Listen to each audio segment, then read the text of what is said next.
This is Born Strategist, and welcome to my third episode of Top Tier. And in this video, I'm going to be taking a look at the Arminius-D. Now, for those of you that haven't gotten the opportunity to pick up the Doctrine of Passing, and you're looking for an excellent top tier weapon that could rival it, this is the right way to go. And the reason why I say that is because it may not be able to combine persistence along with counterbalance and brace frame, but it can combine persistence and brace frame minus the counterbalance. Now, counterbalance is a great perk, and if I could, I would put it on every single primary weapon that I use in the Crucible. But it doesn't necessarily mean that you're going to be at a huge disadvantage if you don't have counterbalance. With that said, I am recommending the Arminius-D with a brace frame and persistence build. Now, this weapon has the exact same fire rate and the exact same impact as the Doctrine of Passing, so you won't be at a disadvantage there. But you will be at a disadvantage when going up against doctrines that do have the persistence, brace frame, and counterbalance builds, simply because it'll be more stable and more accurate.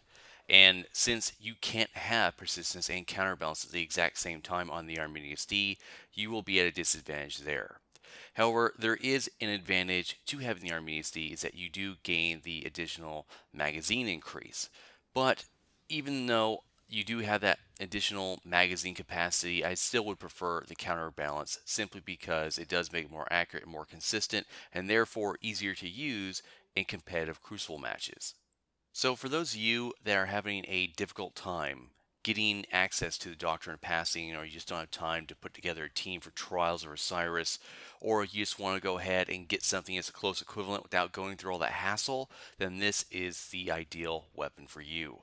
And if you're looking for a close quarters, pushing to mid-range auto rifle, then this is the ideal weapon for you to go ahead and use in the Crucible, simply because it's capable of competing against other doctrines and other very dominant weapons within close pushing to mid-range, specifically guns like the Last Word or the Hakon's Hatchet or whatever it is you could think of that excels at close pushing to mid-range. Now, even though it may not have the counterbalance slash brace frame build that Doctrine of Passing does have, it's still incredibly stable, especially when persistence kicks in. So it may be a little difficult to handle initially because it does take some time for persistence to kick in, but once it does, you'll definitely notice a difference because it'll be far easier to handle and be able to secure you some nice double and potentially triple kills, especially when you combine it with one of your grenades. With that said, if you're looking for a close pushy mid-range option that's very competitive and very useful in PvE game modes, then I strongly recommend that you pick up the Arminius-D from the gunsmith whenever possible. With that said, thanks for watching. For more objective reviews, strategy guides, commentaries, and more, stay tuned to this channel.